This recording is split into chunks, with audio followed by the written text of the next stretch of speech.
आप देख रहे हैं न्यूज लीडर्स, सच है तो खबर है। बड़वानी में नर्मदा घाटी के विस्थापित मछुआरों के अधिकारों को लेकर सोमवार को नर्मदा बचाओ आंदोलन के बैनर तले बड़ा प्रदर्शन देखने को मिला। वरिष्ठ सामाजिक कार्यकर्ता मेधा पाटकर के नेतृत्व में मछुआरों ने कसरावत से राजघाट तक नर्मदा नदी में नाव रैली निकालकर अपनी लंबित मांगों की ओर सरकार का ध्यान आकर्षित किया। करीब 30 से अधिक नावों के साथ निकली इस रैली में सैकड़ों मछुआरों और सामाजिक कार्यकर्ताओं ने भाग लिया। रैली के दौरान नर्मदा घाटी विकास परियोजना से प्रभावित मछुआरों को उनके अधिकार दिलाने की मांग जोर शोर से उठाई गई।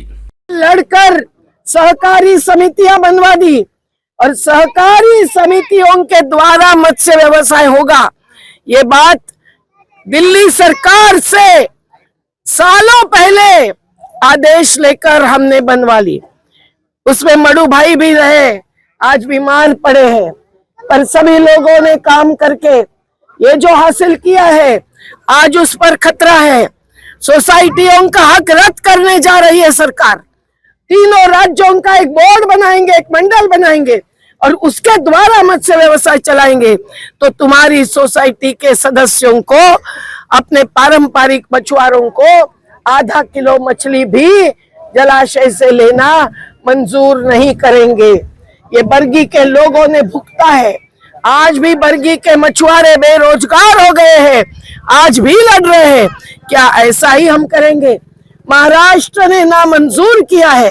महाराष्ट्र सरकार ने जवाब दिया है कि नहीं, हमारी सहकारी समितियां हैं, उसी से मत्स्य व्यवसाय चलेगा, ये बोर्ड हमें मंजूर नहीं है। लेकिन मध्य प्रदेश सरकार अंदर की बातचीत से पता चलता है कि नामंजूर नहीं कर रही है, एक प्रकार से मंजूर कर रही है। तो तुम्हारी सोसाइटियों का सभी अधिकार खत्म होगा। जबकि 5 जून 2017 में मछुआरों को अधिकार दिया है, केवटों को अधिकार दिया है, घाट पर कुम्हारों को अधिकार दिया है, आज भी उस आदेश का पूरा पालन नहीं हुआ है। तो आज समझिए कि हमको नाव चाहिए, जाल चाहिए, बीज चाहिए, खाद चाहिए, ये तुम मांग कर रहे हो। महाराष्ट्र में सब कुछ मिल गया है, बड़ी बड़ी गाड़ियां दी है, भूमि दी है मत्स्य उद्योग चलाने को। और ऐसा कैसे हो सकता है कि एक ही बांध के जलाशय में महाराष्ट्र अलग करेगा और मध्य प्रदेश अलग करेगा? आज केवटों पर भी खतरा मंडरा रहा है। सेमलदा से छोटा बड़दा जो पुल बन रहा है।